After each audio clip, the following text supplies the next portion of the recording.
CBS Young and the Restless Spoilers. Hey guys, welcome back to the blog. It is Wednesday. It is gloomy and raining outside my window, and honestly, I am running on pure fumes, way too much iced coffee, and sheer adrenaline right now. I know I said I was going to take a break today to catch up on some sleep, but I had to get on here and type this out immediately because my mind is completely and utterly blown by what just happened on The Young and the Restless. I am literally shaking at my keyboard. We need to talk about this episode right now because the writers just dropped a nuclear bomb on us. So let's just get right into it because I have so many thoughts and my brain is moving a million miles. We all know the current setup with the whole Newman media situation. It has been a mess for weeks. Adam has been practically begging Victor to leave Sally alone. Victor, being the ruthless monster he is secretly attacking Spectra fashions because Victor just destroys things for fun and cannot stand when people step out of his line. And Adam, trying to play the tragic hero, or maybe just driven by his eternal suffocating guilt over everything he has ever done to Sally, offers to buy Newman media from her to protect her from his father. He used the Sunset Pink line, the Ava card. It was emotional, it was heavy, and it worked. Sally agreed to the deal. So today was the day. The big day to sign the papers and hand over the company. Sally and Audra marched right into the belly of the beast, Victor's office at Newman Enterprises. And honestly, just seeing Sally and Audra in that office together is such a specific vibe. Audra is standing there in some impeccable razor-sharp designer suit looking like she owns the place, while Sally is clearly a total bundle of nerves. You can see it in her eyes. You can see it in the way she holds herself. Sally is pregnant, she is paranoid, she has been under relentless corporate attack, and now she is officially surrendering her company. It is a massive, crushing moment of defeat, but also a desperate move for survival. She just wants it over with. She wants to sign the dotted line and run. But of course, because this is Genoa City, nothing is ever simple. Nothing ever goes according to their standing there waiting. Adam isn't there yet. Victor isn't there yet. It's just the two of them in this massive, intimidating office that smells like expensive leather power and crushed dreams.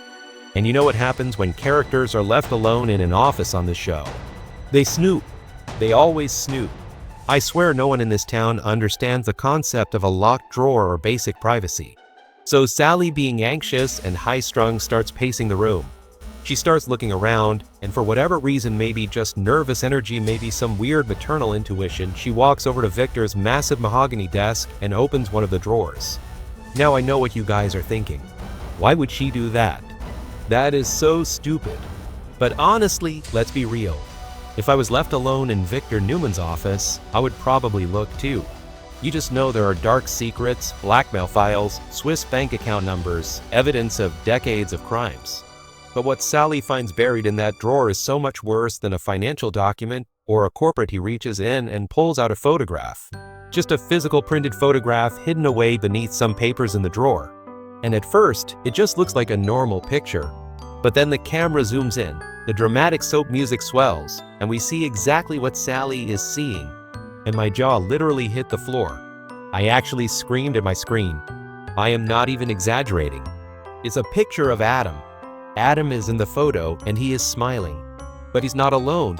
He's posing with a little girl who looks to be about 4 years old, and she has red hair. Bright, unmistakable, fiery red hair. Let that sink in for a second. Let it really, really sink in. A 4-year-old girl with red hair posing with Adam, hidden in Victor Newman's desk. The math is amazing, you guys. The timeline fits perfectly. Sally's breath just violently leaves her body. You can see the exact moment her entire world shatters all over again. The panic, the confusion, the desperate wild hope mixed with absolute paralyzing terror. Is it Ava? Could it actually be Ava? We all thought she lost the baby. We all grieved with her. We watched those heartbreaking hospital scenes. Courtney Hope acted her absolute heart out during that storyline, and it was devastating. But what if it was all a lie? What if that baby didn't die? Honestly, is it really that crazy to think Victor would fake a baby's death?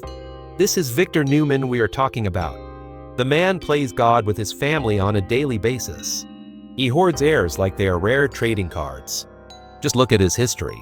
Look at what he did with Connor. Remember that? Victor has zero boundaries when it comes to his grandchildren. He thinks he knows best. He thinks he owns their blood. He has manipulated custody battles. He has hidden people. He has faked his own death multiple times. But faking the death of a newborn baby? Stealing Adam and Sally's child right out of the hospital and hiding her away for 4 years? That is a new level of sick, twisted, demonic cruelty even for the mustache. But in a horrifying way, it makes perfect sense. In his sick, warped mind, maybe he thought Sally wasn't a fit mother. Maybe he thought she was trash. Maybe he wanted to control Adam by holding his daughter in secret, raising her as a pure Newman without the Spectra influence. I don't know. I don't know what his twisted endgame was, but the proof is right there in Sally's trembling hand. And, we have to talk about Audra in this scene. Audra is standing right there when it happened. Audra, who we just found out a few episodes ago had a miscarriage years ago with Noah Newman. Audra knows the deep agonizing pain of losing a child. She has been Sally's rock lately, which is a friendship I never saw coming, but absolutely love. And she looks over Sally's shoulder and sees the photo. You can see the realization hit Audra too. The sheer horror of it washes over her face. These two women, who have both lost so much, standing in the office of the most powerful man in town, holding evidence of the greatest crime he could ever commit. It was a powerful, powerful moment. The silence in the room was deafening. You could hear a pin drop. But then the door opens because of course it does. The timing is always perfectly dramatic. Adam walks in. He is holding a briefcase, probably full of the Newman media contracts. He has this look on his face like he is ready to get down to business, ready to play the savior and buy the company, and protect his pregnant ex-girlfriend. He is probably rehearsing his noble speech in his head, but he walks in, and the energy in the room is completely dead. It is ice cold. He looks at Audra, who looks like she has just seen a ghost. And then he looks at Sally, and Sally turns around slowly. She is holding the photograph up. She doesn't even say anything at first. She just holds it out in front of her. Her hands are shaking so badly the paper is rattling. The tears are already streaming down her face, ruining her makeup. And she just stares and stares. And now this is the part that really got me. This is the part that makes me want to throw my laptop out the window and scream into a pillow. It was Adam's reaction. Adam doesn't look confused. He doesn't squint at the photo and say, "Who is that?" Or, "What are you looking at, Sally?" Adam panics. Absolute, undeniable raw panic flashes across his face. His eyes go wide. The blood drains from his face. He freezes like a deer in headlights. He knows. He knows exactly what that photo is. He knows exactly who that little red-headed girl is. Implication of that panic is just it is way too much to handle. Did Adam know? Has he known this whole time? Has he been secretly visiting his living daughter while watching Sally grieve for 4 years? Watching her cry over an empty grave?